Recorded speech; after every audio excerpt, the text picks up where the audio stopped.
Bonjour et bienvenue sur le podcast mensuel de Customs Bridge, les innovateurs de la douane. Si pour vous la douane peut paraître complexe à appréhender, vous êtes au bon endroit. Vous l'avez compris, ce podcast a pour mission de simplifier la douane et de la rendre accessible à tous. Alors lors de notre dernier épisode, nous avions traité le sujet des contrôles douaniers. Aujourd'hui, nous allons continuer dans notre lancée en répondant à de nouvelles questions, notamment comment se déroule un contrôle, les étapes à suivre et les formalités à respecter. Alors Sylvie, est-ce que tu peux nous dire si tout le monde peut subir un contrôle douanier ? Je pense notamment aux entreprises, mais également aux particuliers qui importent ou exportent des marchandises. Oui Hélène, tu penses bien.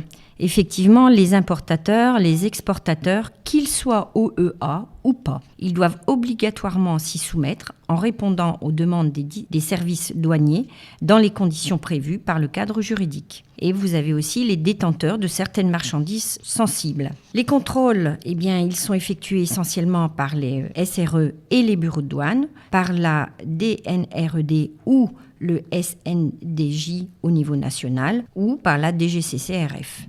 Pour rappel, comme nous l'avons dit dans le premier podcast des contentieux, vous devez répondre à toutes les questions utiles au bon déroulement du contrôle. Mais très concrètement, un contrôle, comment ça se passe ? Est-ce que tu peux nous donner les grandes étapes ?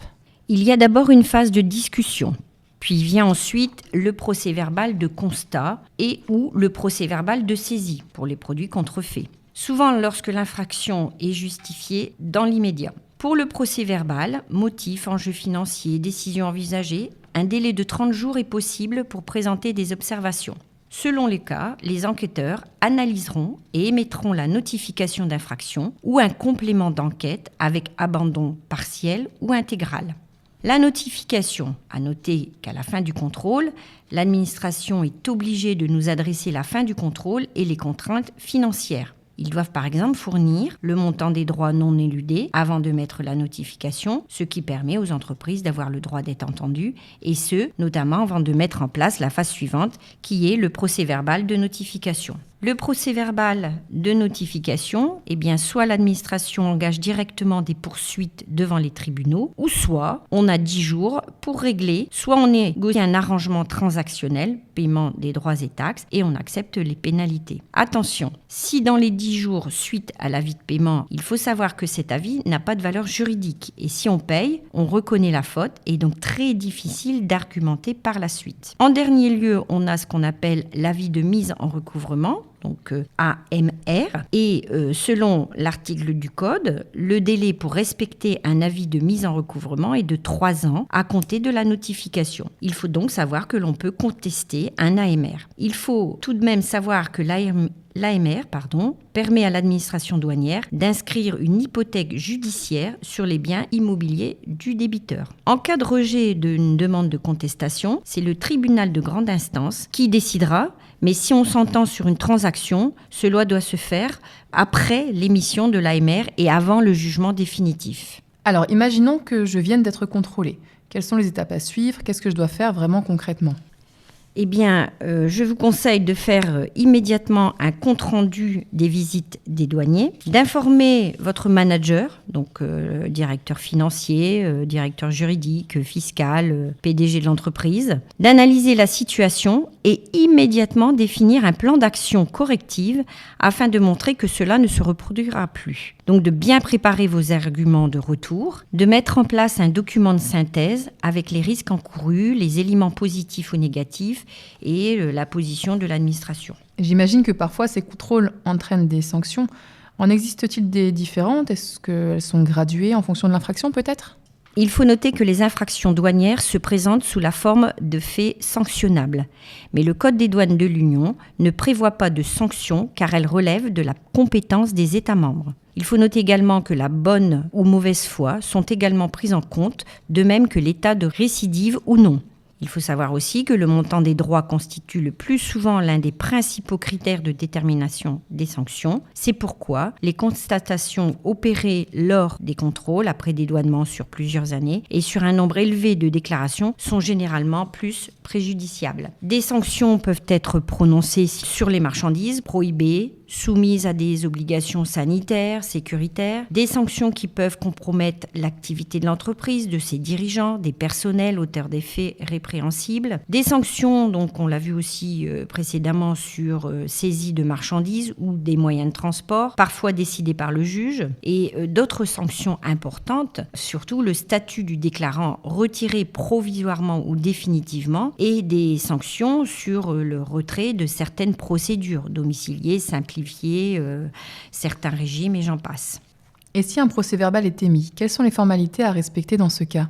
Alors, bonne question, Hélène. Des mentions sont effectivement obligatoires. Vérifier la date et lieu des contrôles et des enquêtes effectuées, la nature des constatations faites et des renseignements recueillis, la saisie éventuelle des documents, les noms, qualités et résidences administratives des agents verbalisateurs. Il faut aussi vérifier que l'opérateur a été informé de la date et lieu de la rédaction du procès-verbal, qu'il a été expressément demandé d'assister à la rédaction et que la lecture a été faite, qu'il lui a aussi été demandé de le signer. Cela concerne notamment les procès-verbaux de constat, d'enquête, notification d'infraction et les procès-verbaux de saisie.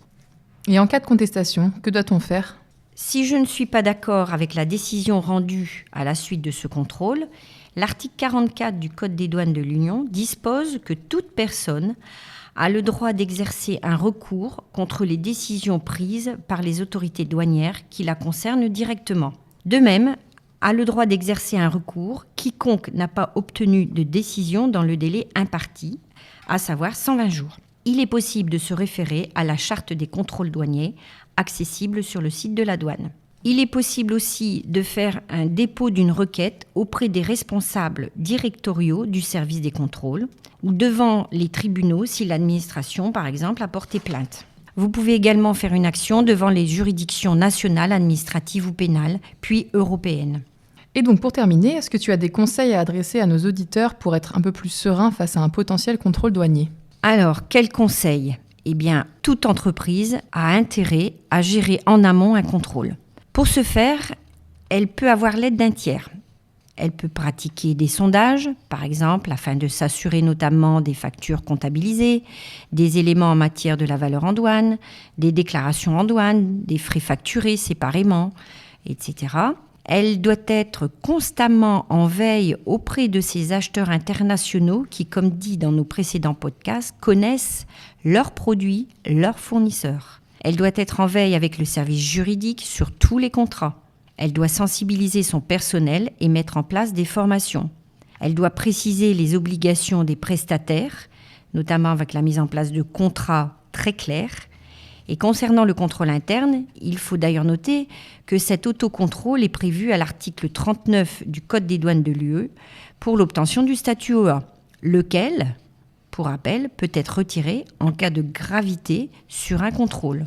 En cas d'infraction douanière, le risque légal peut aller jusqu'à une peine d'emprisonnement et une amende de 3 fois la valeur des marchandises. Mais aussi, le représentant légal de la société est personnellement responsable en cas de litige douanier. Et un litige douanier, comme on l'a vu tout à l'heure, peut porter sur plusieurs années.